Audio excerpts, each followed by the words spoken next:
World Financial Group offers entrepreneurs from all backgrounds. World Financial Group offers entrepreneurs from all backgrounds the opportunity to start their own business on a level playing field. Dr. Yana Woodhouse, receiving the WCM Wall Street Pioneer Award by the United Black Wall Street of America, Inc., is one of those entrepreneurs. I see WFG and TFA as a place where African Americans with an entrepreneurial mindset can flourish. And the bonus, we help families and serve the communities across the country. To learn more about us, we are the sons and daughters of the soul. We are resilient and forever forward-thinking. We ask for nothing else than the opportunity to live and to create the lives that we were meant to live. We want nothing but an equal chance at options and possibilities. The same possibilities and options to live out our potential as our fellow man. We want to be heard, understood, and expressive in our reality. We are the future. We are the creative. We are here.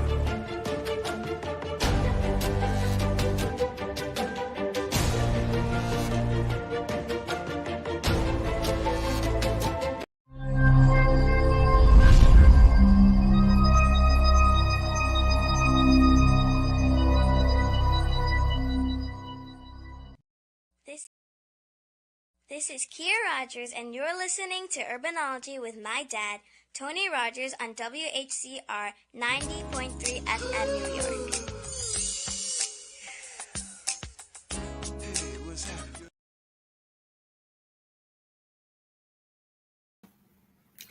Good afternoon. This is Tony Rogers, your host for Urbanology, the Art of War. I hope all is well with everyone. It's a beautiful day in the neighborhood, and I'm looking forward to spring, which is here. And I hope that many of you have had the opportunity to go out and get some of that sun, that vitamin D. It's good for you, makes your life a little bit more positive, I would say. I have today a guest who is a very remarkable woman who I was talking. We just completed our International Women's History Month in March, but I suppose, as we had mentioned during that time, every day is a way to salute women and Africans. So Black History Month, Women's History Month is an everyday venture. So to make that clear, the next person that I'm going to introduce, Dr. Ameena Ali, is doing something it's an incredible journey that she's taken, and I want to have her share what she's doing, her foundation, and the things that she's doing that a lot of people may not think about as far as help. So please welcome Dr. Ameena Ali. Hello, Tony. How are you? Thank you so very much for having me. Well, thank you so much for taking time out of your busy schedule to be on the show. Absolutely. Well, first of all, tell the listeners a little bit about yourself, and then we're going to go into some of your initiatives. Sure. I am a huge fan of the human spirit. So I start off saying that I acknowledge and admire those that recognize and appreciate the human spirit in what it is that it gives and how it becomes more relative in your life. Then life has allowed me to be a mom, now a grandmother, and I have come from an agency of military background, which I was a Gulf War veteran, and I served my country for 11 years, went into naturopathic medicine. And now I have recently in 2020, as a first responder during COVID, I hung up my stethoscope in 2020 as in 30 years in obstetrics and gynecology in naturopathic medicine. So That has been the culmination of my second wind, as I like to call it, and that's in gender and human rights advocacy, and that is what brought us in today. And you have a foundation, and let me just look at this because I wanted to make sure I had it right. The Council General of Federation of International Gender and Human Rights, FIRE. Absolutely, absolutely. And Consul General is something that was given to me as a emissary for at the United Nations. One of my colleagues actually is on our board, and they voted for that title. So Consul General is just someone that is the one that is. It's a fancy word of saying executive director, but what I am is a servant. And as that servant in the Federation of International Gender and Human Rights, we do. We have a social impact agency of help.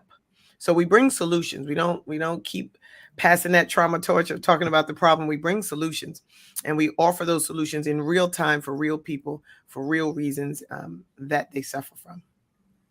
And the remarkable thing is that you deal with people from around the corner, women, and their issues to around the world. I think you said you were in about 16 different 13 countries in the continent. Yes, we're in West Africa, we're in South Africa, East Africa, and of course Central Africa as a totality. But there are 13 countries that we represent and that we train and advocate for as far as rights, human dignity rights.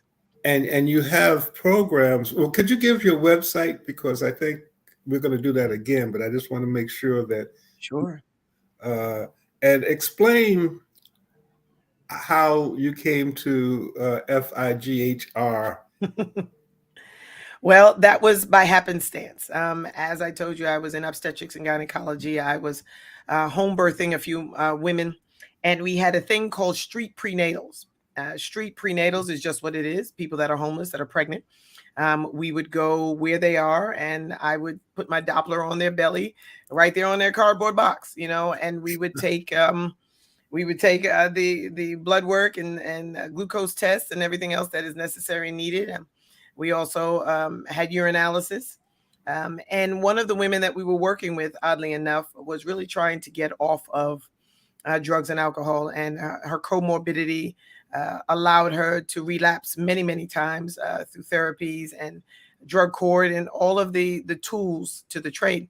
And what we noticed was that she didn't have that one-on-one support. So we began a mentoring program because of her that grew into a agency of support and advocacy where we would be almost like a guardian ad litem for them in the drug court and drug world.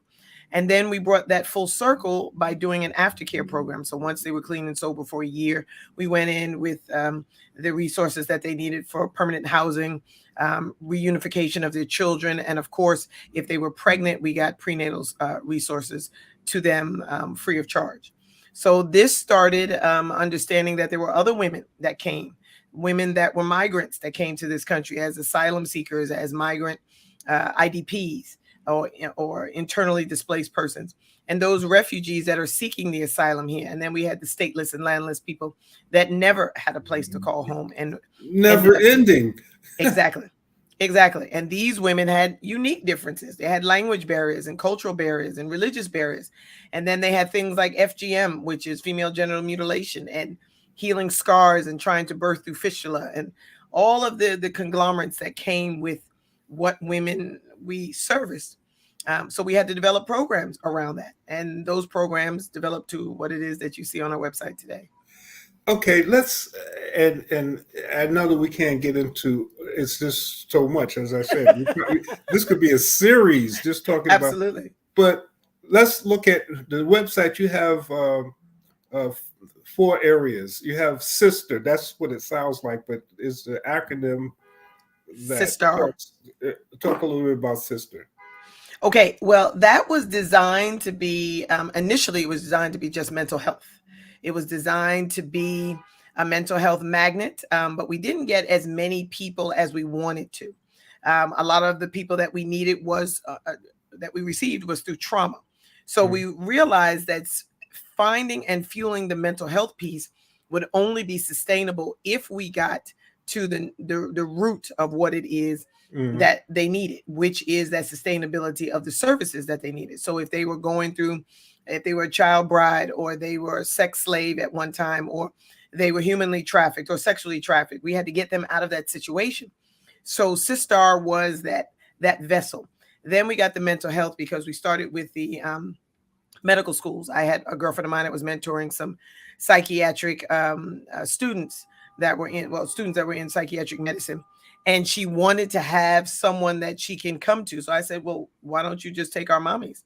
Why don't you take the women that are in need and give them some counseling free of charge, just to get their feet wet? And that's how that started there. Interesting. And then you had court. One more time. Caught. Caught. That's, oh, yes. Oh, my goodness. That's sexual trauma. Those are the ones that are coming to us that are women that are sexually aggressed, and those that are needing that support and that time with what it is that they are doing and what it is that they are coming about. They are also coming to see what they can meet and measure in what we have as far as resources here. The biggest thing is the migrants that have come here. A lot of them come with the situations of what their, I want to say, what their background has brought to them. So if they came from a family that was of domestic or intimate partner violence, they brought that here. So now we have to kind of get them in a safe space so that we can get the services. So CAUT takes those that were sexually trafficked, coming up from Atlanta, who they're still doing it, bringing them up. Atlanta is the biggest hub for sexually trafficked women, and they bring them to New York and drop them off, especially the ones that are pregnant and they can't use them. So they just drop them off in Philly and New York. We handle the New York leg, and then they bring them as far north as Ontario. So they go across the border just to drop them off because they can't use them as they're doing their accountability in human and sexual trafficking. That's interesting. And then, well, we haven't stopped yet. Right. PPI. Now, that's Patriot Preferred Industries. Now, that is a veteran leg to this. This is dealing with the veterans. When I got out of the military, it was such a catastrophe trying to transition from military to civilian. There was no resources. We couldn't get jobs because all of our jobs were military based. All of them were specifically and categorized based on the military need. And then we couldn't use our resources in the civilian world because we weren't licensed or certified in those areas. So, for example, if you're an electrician in the military, you were a military electrician, but you weren't union repped. You weren't able to come here in society and be able to get a union card and work here, and you'd have to go through the whole course all over again. Now, you could have been an electrician for 30 years, and now you'd have to come home and take the course all over again. That wasn't fair. So PPI stepped in and we said, look, we're going to transition some of these jobs. Now, I was in medicine, so that was easy. That was one of those things that you just walk from one door to another door and you were able to do your services. Women were having babies no matter where you went. But when we had women that were coming into the business world or to the finance world, or those that had their MBA from a military institution, it wasn't respected. And this is, again, I got out in the 90s, so this isn't too long ago. So what we did is we got some agencies that were here that would take their credit, transfer them, and certify them based on what they were able to perform. So this is a work-life transition. So you have to prove it both on paper and in your competency of skill in order for you to test out and be able to become socially adaptive in the civilian world. And then we have ice chips.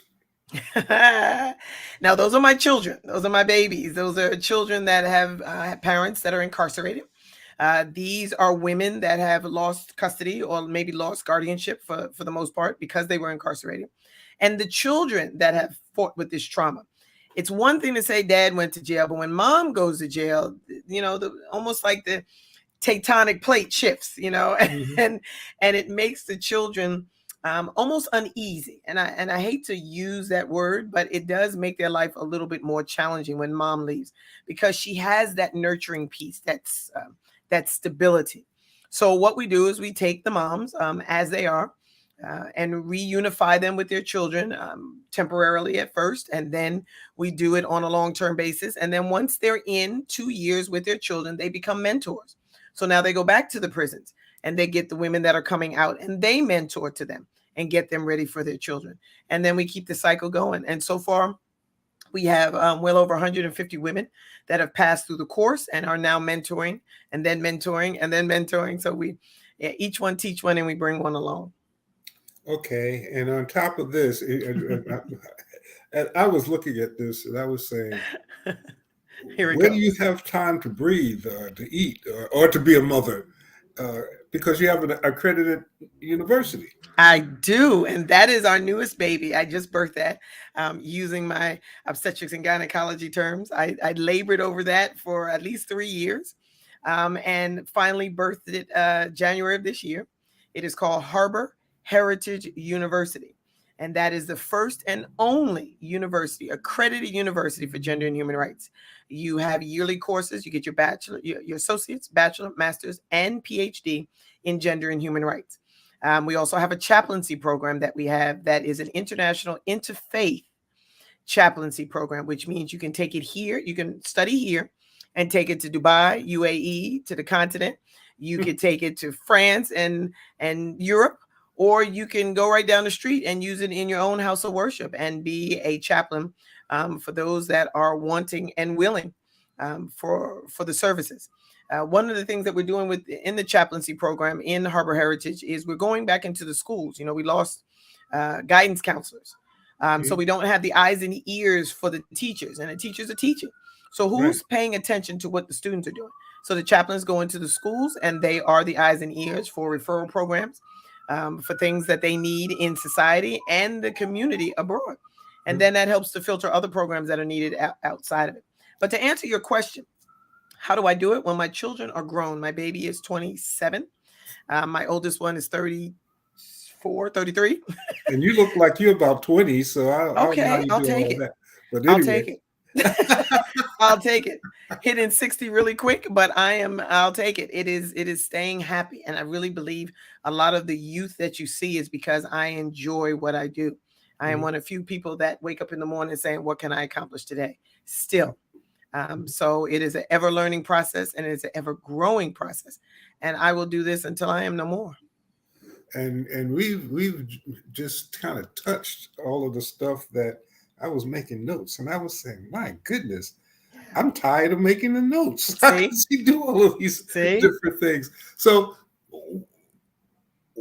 what have been some of your experiences in many of the African countries that do not feel that women have the right to read or to do certain types of financial literacy and things like that? How have you, pivoted and overcome some of that type of Uh, mindset? Yeah, my mouth. I tell you, I have no filter to this mouth. So a lot of what it is that I have to do is I have to deal with the youth, and that's my biggest draw. There's more youth than there are elders, and unfortunately, and I say this, the elders and their voice is dying out. So a lot of the youth are taking over a lot of the elder positions. So they're reinstituting a lot of the things that are necessary. Just like in Saudi Arabia, where women were allowed to drive, it was a youth that put that proponent in there because his father was against it. But he got into that office and he said, look, women should drive. They should be able to hold office. They should be able to vote. They should be able to do all that. And he gave that privilege because he realized that his mother was one of those women that were denied. So knowing that is to know when it affects you, which is why FIRE was even started. Once it affects you, the person that is closest to the problem is closest to the solution. And we implore those that are able to do the work to do the work. All we do is educate what you want to do. And we allow you to be able to formidably do it. Since everyone is looking for those pieces of paper on the wall, we'll give you a couple of pieces of paper to say that you have done the work, that you are able and you are ready. Now the work comes easy, and now it's a seamless task, and the aftercare comes very, very easy. What have been some of your greatest challenges in putting all of these different things together? My skin color. Being a woman wasn't even a biggest challenge. It was me being an African American woman, and then accepting the fact that I have heritage in the Republic of the Gambia. When you hear me, there's like, she's not African. It's like, but I am. And they don't want to understand that the Republic of the Gambia is where I'm from. You can't, like they say, you can't help where you come from, but you can't help where you're going. Well, I'm taking that moniker with me. So I'm using that as my staff, my rod and my staff, if you're biblical in this. And I'm banging that into the ground, and I'm hoping that water will come up eventually. We're But hard. right. And it will be, they will see the power behind who I am and not see what I look like. I see men that come to me and say, well, why do you think you can do this? I've had women that were, well, who does she think she is? I've even had elders like, okay, you're before your time. But that doesn't mean that my work is not effective or efficient. And Right. this is where I think I get the greatest discourse, when they see this coming and they don't realize that this is already in the room, you know. So it hurts me a little bit. Yeah, I in writing, I often suggest to say, rather saying that you're African American, you're African that was born in America. Absolutely. Because if you say that you're African American, your history goes about 400 years. That's it. You know, That's but it. if you say that you are an African born in America, you know, the beginning of time, you know, that's where your ancestry track goes. So it's a big difference in the wording of how one looks at themselves. And I think we talked about how a person challenged you to say, well, where are you from? Absolutely. Not where you live. Right. And she kept pushing that issue. She kept saying, you know, she said, you're very articulate. Where are you from? I said, I was from Brooklyn. She was like, no. Where are you from? I said, and I confused. I just said East Flatbush. I didn't know that there was a distinguished, you know, when you say you're from actually the People's Republic of Brooklyn, it's like as we call it, but because we're a country in and of ourselves. But yeah, you and Staten Island are two different countries. Absolutely. And the unfortunate piece is that we always get mixed in with the Harlem. You know, we have a little swag to us, so they think we're from Harlem, but we have to correct them quickly. But the ideology is that one of the great precipice in this is seeing that we have a origin. And going back to the story, she asked again, and I said, East Flatbush, because that's where I was born and raised. And she was like, no. Where are you from? And when she leaned in to ask me that, I couldn't answer, because I knew there was another part of that was about me that she knew that I didn't. So therein lies the task. That was like 2010. By 2013, I found out I was from the Republic of the Gambia. And we are Fulani. We are from the Fulani tribe. We're the griot people. From Basse Santisu. So we actually have a land and a people, and I have cousins that actually favor me. So I know that I have origin and land. So I am so waiting for my papers to come through to have that dual citizenship, and I will be set. So, well, again, as I had mentioned to you when we were talking before our interview, we've been doing work in Senegal, and again, that's just a ferry ride. It's like going from Manhattan to Staten Island. That's right. And Gambia and Senegal was so close. It would be interesting. And one of the things that I would like to do is to connect the whole concept of fire to some of there's a school in Senegal that is a wonderful school. They work with young people from preschool all the way up to high school, and then and from countries throughout the continent, they come and they teach them English. They get or language, and it's an interesting school. And then they work with places like in the CUNY system to send them once they get out of high school to prepare them to go to the States. That's right.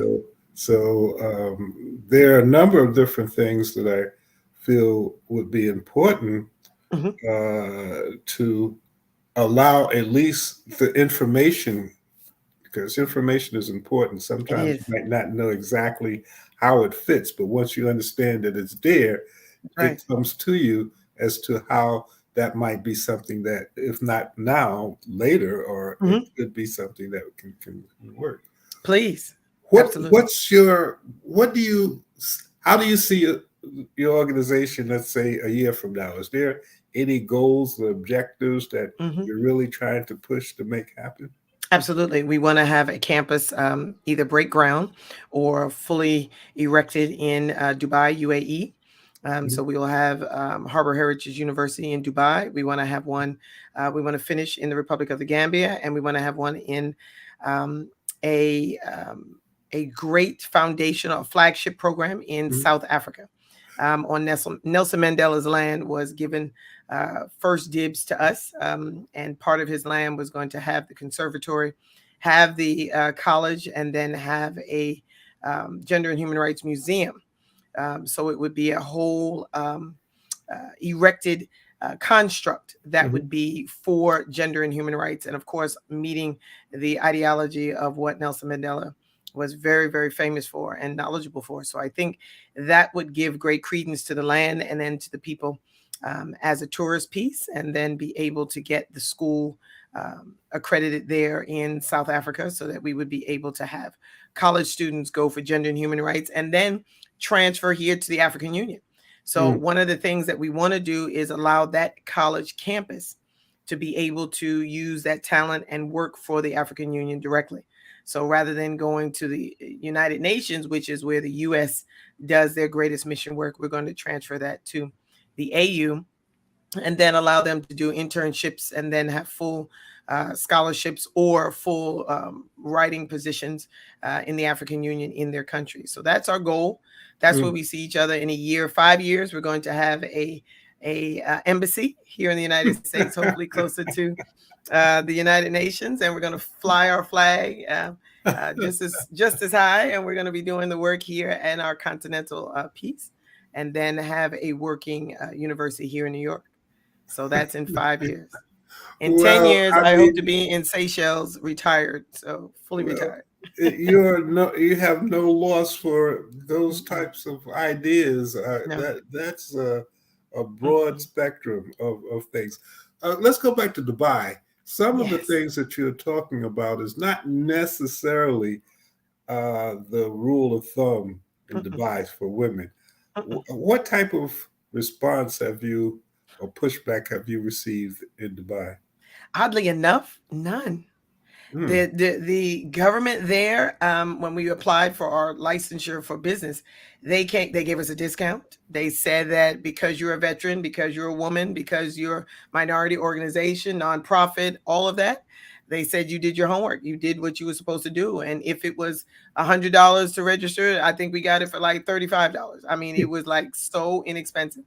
And then we couple that with an office space. So we have interns there that are working on gender and human rights, maternal care access. And because they are a little bit more advanced in their human and gender rights programs, they don't have the homeless and the food deserts and all of that. Their communities are pretty self-sufficient. What they don't have is the education piece. They don't have people coming to teach gender and human rights. They're Mhm. just automatically astute in that because they live it. So what they wanted is they wanted a curriculum. So it was a barter almost for us to bring the curriculum in the form of a collegiate program. But we wanted to make sure that the program was going to be self-sustaining. So we had to have an academia. So they gave us a discount on the accreditation. So now we're fully accredited. In Dubai, we have a virtual program there until the brick and mortar is done. And that allowed us to have sovereignty here in the United States. So we're a fully accredited organization that is a Interesting. university. Yeah. And they did it because they know they need it. So, it's one of those things that they're not afraid to barter. We used to do it as people of color, but we got away from that when we saw the mighty dollar introduced into our communities. And it's Mhm. unfortunate because the bartering is the strength of most contracts. That's true. You have to understand how to barter, Absolutely. because the other part of that is if you understand your strengths and the weaknesses of the person, and that person understands their weakness and your strengths, that's another type of bartering, but it's It is. bartering in the intellectual capacity Yes. of developing those types of relationships and partnerships, which is why I'm so happy that we're having this conversation. Absolutely. You just have no idea how excited I am inside just to hear this being able to be echoed again and repeated and now live streamed so that others can hear it. It's very, very invigorating because I thought this was going to be one of those programs that are just muted. Like, you know, you hear the Peace Corps, but you don't know too many people that have been in the Peace Corps, but you know that they've been around for years. And I thought we were going to be one of those organizations. Well, tell me a little bit about the people who are watching this and will be Sure. watching this, because this, of course, will be up on in my Facebook page and on the Soul City Facebook page and a couple of others. Tell us a little bit about your experience in the military as a female. Whew. Okay, so remember, I went in 88. Mm-hmm. So I'm dating myself quite a bit. I also went in under the buddy program back when the buddy program was active. And I went in when they were asking for people of color, women especially, to actually fill the ranks. Mm-hmm. So I kind of went in at a good time. Medicine was at the forefront. I scored off the charts on my my ASVAB. So of course, medicine, law, and was architecture was the choices. Did you So go to OGS?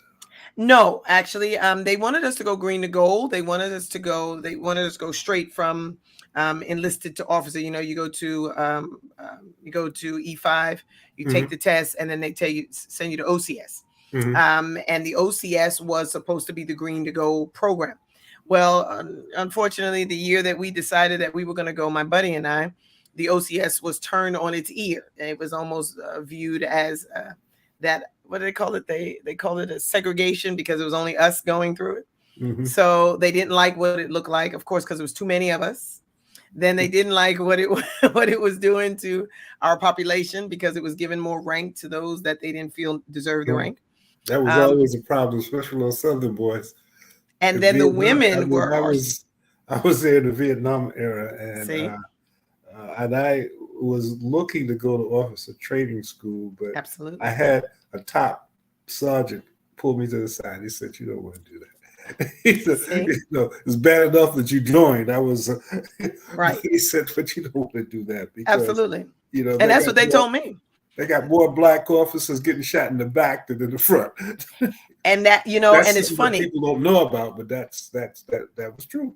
It was, and it still is, unfortunately. But I actually had Alphonse D'Amato. I don't know if you remember him. I do. I'm telling you, I'm dating myself. He actually signed a letter. You're still a baby, but go ahead.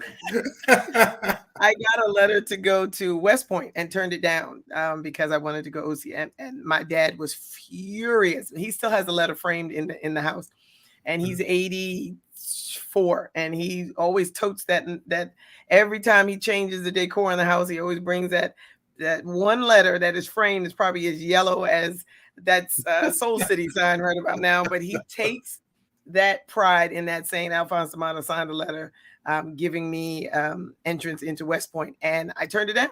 I literally turned it down because I always wanted to work. My dad was a Marine in Korea, and I wanted to work. I wanted to work for what it is that I wanted to go up. So green to gold was what it is that I wanted to do. And being a woman, being of color, first one in the family that would have been an officer at the time. So it was really, really important to me to work for that, you know, especially with the turmoil that came out of the 60s and 70s with women and women of color. It was important for me to work. So the military took me by the hand. I had great mentors, men and women. They saw what it was necessary for me, and they saw what I needed, and they really held my hand. And I had people from Howard University Medical School and Meharry Medical School pull me up and tell me, look, you need to go this way. You need to go that way. There's not many women of color in obstetrics and gynecology in the 80s. So they wanted me to really push into getting into obstetrics. So becoming a midwife was very, very easy for me. And then when you got the formal training, then it became a little bit more challenging. But then when I found out all of the things that they don't allow the body to do naturally, I naturally went to naturopathic medicine. So that's where I was classically trained in medicine through the military, and then went to naturopathic medicine, which At the time, wasn't even respected. It was like, you're not even a real doctor. You know, you Well, sometimes, in many cases, it's still not. exactly. Exactly. Unfortunately, Exactly. even as far as you talk about herbs, to some physicians, they'll look at you like you're doing voodoo or Or something. smoking marijuana. Right. You say herb, they think which it's is marijuana. another thing. I mean, cannabis. I mean, the whole issue of cannabis and all of that had nothing to do with the cannabis or the THC. It was the hemp that was making all of these different types of clothing and oil materials and things like that. That's what the whole issue was. It was. But again, those are the things that once you begin to become educated, thank goodness for being online. One of the, I guess, benefits of COVID, or the pandemic, as some people call it, Yeah, is I that love that. it allowed for us to do things like this more so. Absolutely. It allowed for the whole issue of video conferencing and things like that to become almost second nature, because there was nothing else that you could do. That you could do. And as relates to the holistic health community, at one point before the vaccination, which has a lot of controversy to it, but before it was approved, doctors didn't know what the hell to do. Absolutely. And I wrote a story. What do you do when your doctors don't know? Exactly. And then you have to go back home. Absolutely. And it's funny. Ask your grandmother. It's funny. We were asked to come back. I was retiring in February of 2020. And of course, on March 6, 2020 is when the pandemic really, really struck and hit hard here in in New York, especially. And we were the top one. And being one of the first responders, they asked me to, could you hold off on the retirement piece because we need you. And the women were still having babies. And these are the places that were most heavily affected, because now you're birthing a baby with no immunity in a space where everyone was coming in with COVID and they were on a respirator and they were coughing in the halls, and we weren't into the putting the mask on, full time. Of course, if you're coughing, you put the mask on, but they didn't know that the virus was that such a contagion. And then some of the women were asking me, I got so inundated with home births. There were women that were, that was supposed to be a scheduled C-section that were birthing at home because they didn't want their babies to be born in a hospital. They didn't want to come out of the incubation into a cesspool, if you will, to have their baby. So now these women were birthing and they were going back to home births, and this is all I did. So it was like, oh, you clown me about being a home birth midwife, and you talked about me being dangerous and oh, what happens if something goes wrong? I said, but back in the day, my grandmother had girlfriends that had 14 and 15 and 18 children, single children. They had them all at home. No C-section, no epidural, no pain management, no postpartum depression, and you have to realize that this was a real thing.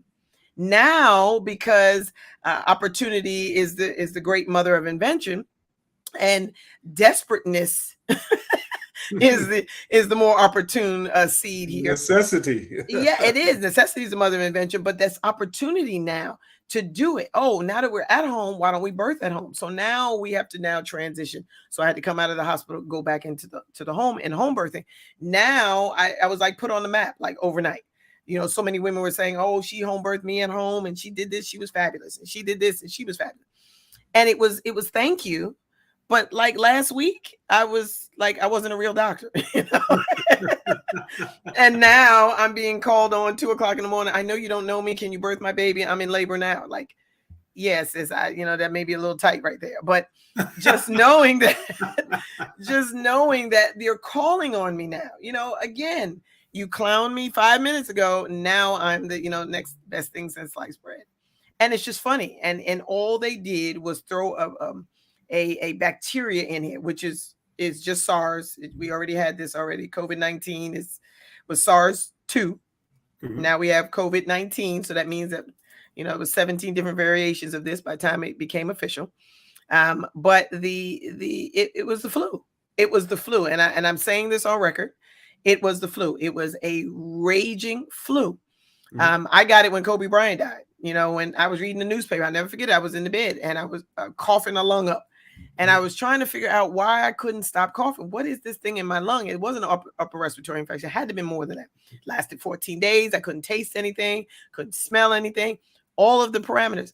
And then by the time I go back to work to retire, which was my intention, then they were like, oh, everyone seems to have this cold that you had. I was like, no, this is not a cold. This was something else. And sure enough, they said it was COVID-19. And I was just like, I had that. So, of course, I didn't have to get the shot because I had the titers for it by the time it came around. So that saved me from having to get that shot because I didn't. And, you know, there are some reports that are beginning to leak out that there was some genetic input. Yeah, I heard that. It was a little bit close to the biowarfare. And it got knocked out because there is a lot of research going that way. Yeah. And the fear was that if it came out that this was part of that research that did not work the way they wanted it to do all of the other things, which may or may not be harmful, depending on how you look at it, Correct. might have been washed. Correct. I really think that this was a test for that. Because if you remember back in the Obama administration, we had Ebola, we had SARS-2, we had swine flu, we had bird flu, and nothing was shut down. Nothing. In 8 years, we had like 4 or 5. Nothing was shut down. Then all of a sudden, we have this fair-haired man that steps into office. And now we are shut down. We shut down for almost 2 years, and it was horrible. It was absolutely horrible. And one of the things that we were toting in the medical field, and this is, of course, this was locker room talk. We were saying that, what we needed to do was just incubate people with the natural variant. But one of the things I kept asking is, how are we able to give a flu shot for a flu that hasn't come out yet? Unless there was someone that was putting it out there. And I always had that question, and I always asked that question, like, how is that every year they're saying, come get your flu shot, and the flu season is coming. And it changes, and they're different.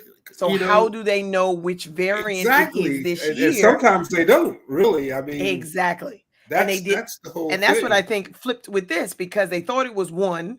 They gave the flu shot, and then by the time March rolled around, they realized it had morphed into something totally different, and they dropped the ball. And they couldn't contain it fast enough, and that's why things happened. I really believe that they really dropped the ball on that year's variant of the flu. On top of the amount of money that was being made.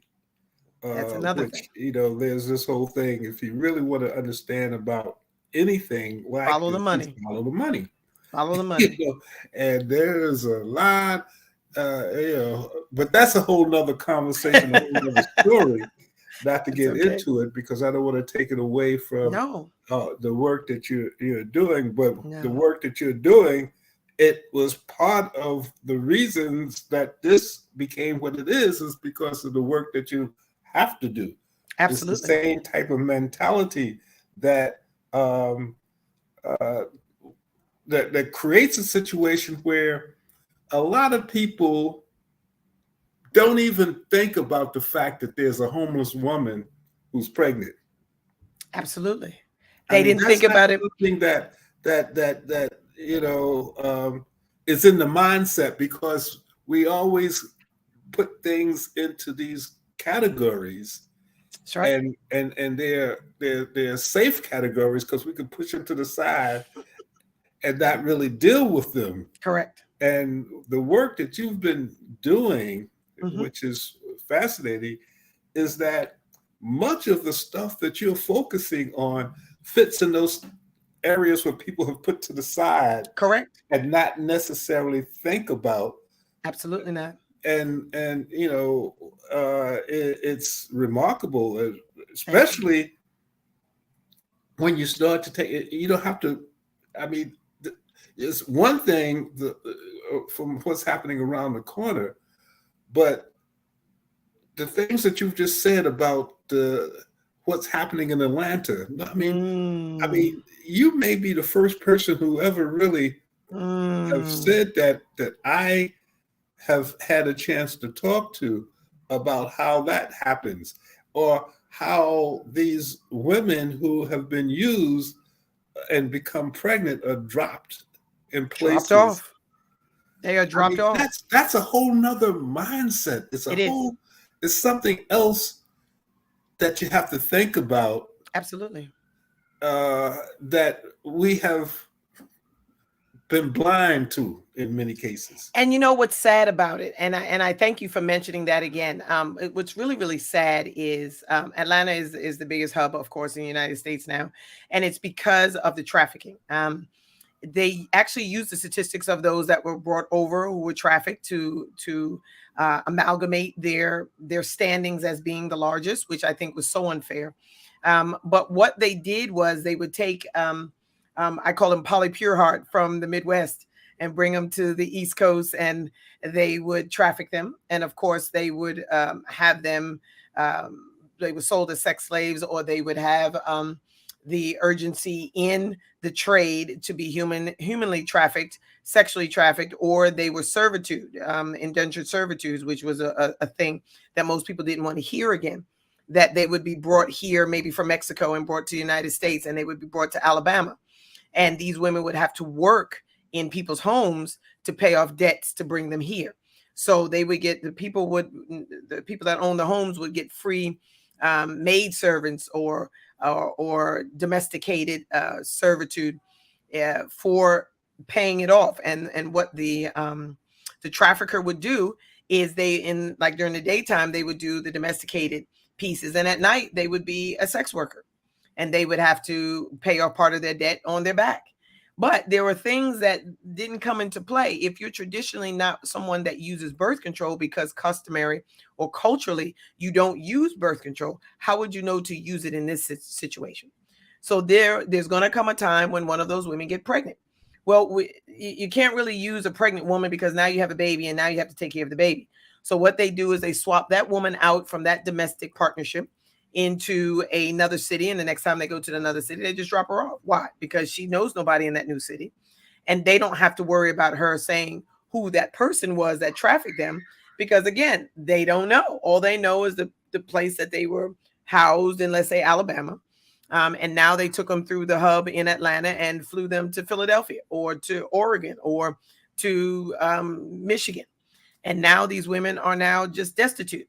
So when they came to Atlanta, and this is when I started it, there were droves of them. And we would get like 10 or 12 women at a time and say that, they didn't speak the language. So we had to get a linguist. And it was different Spanish. And then it was a French Creole because they brought them from Haiti. And a lot of the women just didn't speak the language. So we had to get medical care personnel that spoke the language. We had to get midwives that spoke the language. We had to have people from their custom to tell us, how do they birth? We're the only industrialized nation that births in a hospital. Most countries birth at home. So now we have to get these women to be trustworthy of doctors that they don't know in situations that they're unfamiliar with the language that they don't speak. And now we have to get this baby out of them and then find them solid housing for them and their new baby. And remember, most of them are domesticated, so they already have family. So they may have to be reunited with their children back in Mexico and Haiti, or they have to be brought back to where they're from. And a lot of times they just don't know. And this is where the service came into, because we had to get them either back to their homeland or to a loved one that was in the area that we were in, if they knew somebody, or send them back to their homeland, which could have been Haiti or Mexico or any of the lands that they have come from. So it's really hard. It was really hard to get that program off the ground because, again, we had other variables that were in place other than just birthing a baby. We had the aftercare. We had the postpartum depression. We had the stress inducers. We had them because they were so stressed having the baby. We had high glucose levels. So we had dual diagnosis and comorbidities, those that maybe are on drugs or alcohol. So now we had a trimorbidity. And these are things that we had to face, just trying to get this baby out. So and then we had, of course, the variances of HIV and AIDS. A lot of them didn't know that they were HIV positive until we took their pregnancy test. So now we have to birth a baby through HIV and then have it, have the retrovirals in so that it doesn't cross the placenta and get into the baby. And then we had to keep the medicine coming because once she had the baby, she wanted to breastfeed. She couldn't breastfeed because she didn't take her retrovirals, So there's dynamics to this that most people don't think about. Mm-hmm. And they're not astute to, but they do see it when they're there. And most people that are dealing with it are the ones that need that help the most. That's remarkable. I mean, thank you. I can't even imagine, you know, dealing with a number of people within those types of situations Most with people don't. all of those variables that Yeah, come up. I that's right. mean, it's um it's amazing. I mean, um it, it's just something that I feel even somewhat guilty about, based on the fact that I would have not thought about something like that. I mean, it's that's not part of that. Especially as you say, the poly, from Wisconsin coming on Mm-hmm. 42nd Street, Mm-hmm. walking around. Well, that's probably why she's walking around looking like Absolutely, because they dropped she's her off lost. and kept going. They stopped for gas. The way they do it is they stop for gas and have them go inside, and while they're pumping gas, they will it'll probably a couple of them, and they'll tell them go inside and get some treats, and they'll give them $10, $15, and they'll let them go in there and get some treats, and they're so excited because they're on a road trip, and now she's 16 years old, and she's 4 months pregnant. So of course she's going to get potato chips and candy and McDonald's and popcorn and all the things that are not healthy for her. But because she has $20, she's going to spend that whole $20. Well, she doesn't even realize that by the time she goes to the cash register, they've already pulled off.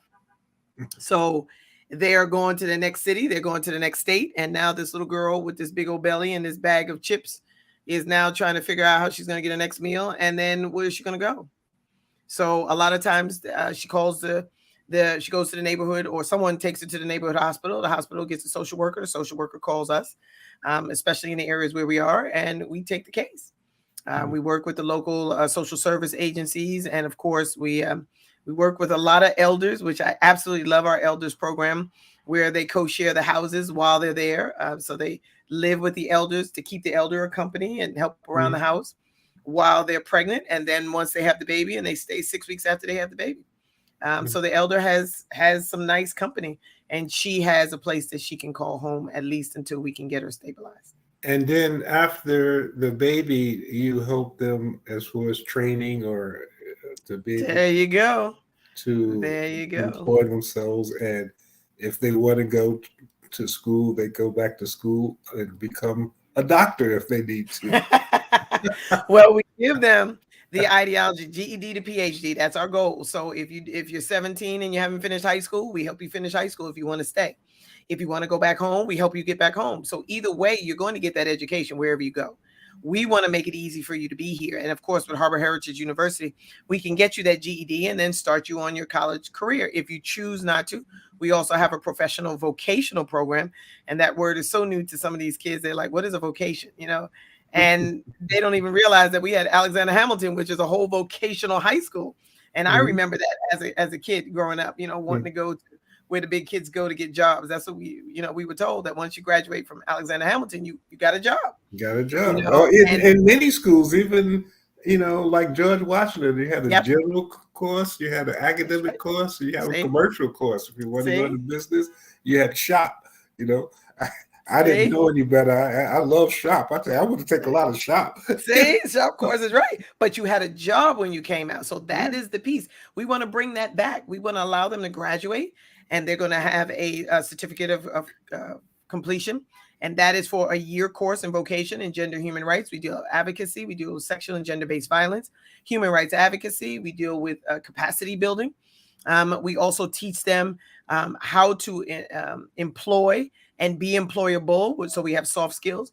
We also have a Toastmasters class where they go through a whole semester where they learn speech and oration and dictation and how to be formidably sell yourself, how to speak where no one knows where you're from, and that's the big thing with Toastmasters. You need to be able to speak where someone doesn't know that you're from New York. You don't talk like this, and you're not from New York, and you're speaking like you're from Jersey or somewhere. You speak with a tonation and a diction that is undetectable. So a lot of what we are trying to do now is bring that back, because it worked. We stopped doing it because a lot of people felt that, modern technology and industrialization took over, and they didn't have to do that anymore. They were a little high class to do stuff like that. So it worked. We're bringing it back, and hopefully we'll be a success at it. Well, Dr. Ali, this has been an interesting session. I hope Absolutely. others who are able to watch this, who are watching it now, or who will be able to watch it, have learned something. I Yes. surely did. Thank you. I commend you. The work is amazing as it relates to Thank you. identifying these different areas. Yes. And what also is amazing is that you had a medical path. You didn't have to really worry about a pregnant homeless woman or to focus on sex trafficking. That's something that obviously you were supposed to do because all Yes. things happen for a reason. Everyone is born for a purpose. Absolutely. Many people, unfortunately, may not have the ability to find what their purpose is, and that's why some people live frustrated because they know they should be doing something, but they just can't find what it is that they can do. Correct. But to find a purpose such as yours Yeah. had to be what it is, because you can't just do that No. without being born to do what you're doing, to not have that mindset that's necessary to get up every morning and see what else I can do based on all of Absolutely. the things that you're doing. Absolutely. Again, I am so happy to have developed a relationship. And obviously, based on our brief conversation, I'm sure that there are many things that we'll be talking about Thank after you. this. Thank And you. hopefully, those who are looking at this, we'll put up how we can reach you Sure. and the website. Sure. So Our that website is www.fire or FIGHR. It's like fight without the T. Replace that with an R. .org. You can email me at fire, FIGHR, info, INFO at gmail.com. That actual email comes directly to me, so I'll get it myself or one of my interns. But the website has everything we do, how you can get involved, how you can donate, how you can participate, how you can recreate these programs in your communities. And this is what we're doing. We're designing this to be a repeatable. We want to be the franchise of gender and human rights. So we're going to make this available to each community that needs it, whether it's here in New York, or if you want to do one in Philly or DC or even Atlanta. This is something we are wanting to do, and we can bring it to your town and your city. And for those who are watching, if you see this now, you can understand if you see this person wandering around with a bag of potato chips and a big belly, you could, take it to the hospital and ask the hospital to contact, the federation Absolutely. to provide opportunities that Absolutely. are amazing. And Thank you. you're an amazing person. Thank you. I am appreciate that. happy to have had the opportunity to meet you. I am sure that those who are viewing this particular interview will at least understand certain things that they did not understand before. Thank But you. more importantly, and something that you said that I believe is very important, it's not just looking at the problem, it's developing the solutions Absolutely. to the problem. Absolutely. No longer are we passing the trauma torch. That thing is dead. If I hear another program that just wants to speak to the proclivities of African American, especially African American women, I immediately turn it off. They could have the solution to the answers to the world, and I would turn it off. Because if you're going to continue to talk about the problem and don't bring solutions to the table that you are doing, not solutions that are thematic and at best maybe 10 years from now. But if you're not doing it, then you're wasting my time. Well, again, thank you. We're going to kind of keep you part of this family. I know Nice. Matt McCord was rubbing his knuckles, so I know that he's been thinking about different things. He's the CEO. But the work is so important that we have to, look at different things that can be done to allow for people to know about what you're doing. Thank you. And I, for one, will be in contact with you because there's just too many things that you've done that should be brought to the attention Absolutely. of people. Thank you. And I would be honored to be a part of that group that helps you do what you do so well. Thank you. And I So appreciate that. I appreciate the entire team here. Appreciate it. And we have a team of interns. We have 18 employees. So there is a huge conglomerate of workers that are here doing the work. And we do need your help. We need your help. We need a bigger space, as we talked about before. We need a teaching platform. We need to build out a classroom, things that are necessary for us to grow and expand. We have grown out of an office that we've only been in 18 months, and we are so grown out of it. It is amazing. We didn't think we were going to, but after COVID, I mean, it was truly a floodgate. So we're needing a bigger space. We're needing more of a classroom space. And we need more people to get involved. And there's always room at this table. I don't just build tables, I extend them. So please bring your people and have them have a seat at this table because everyone's welcome.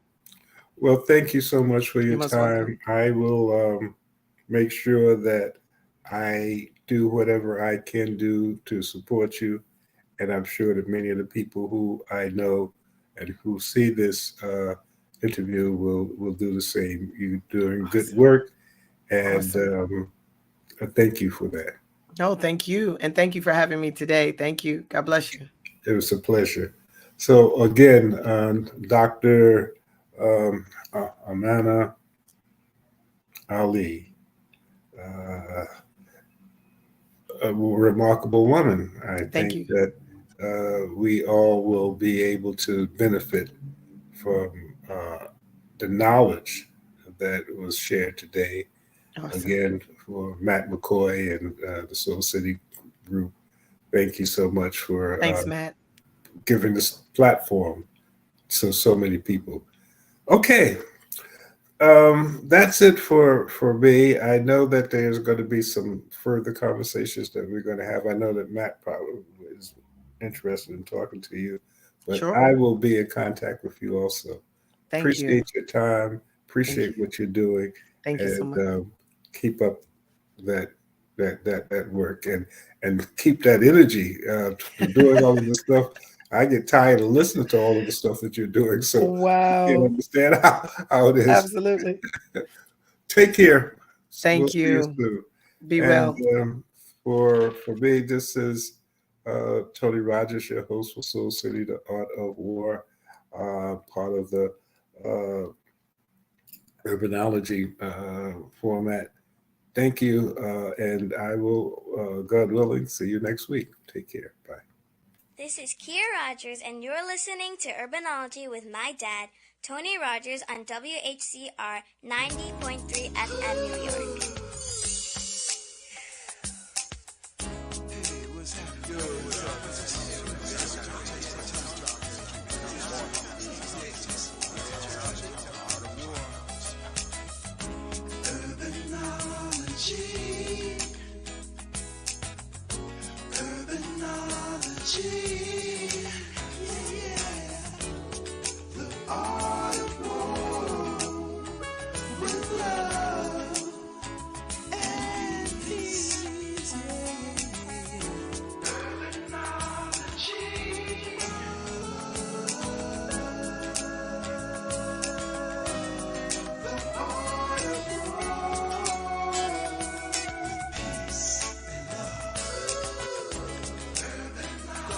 She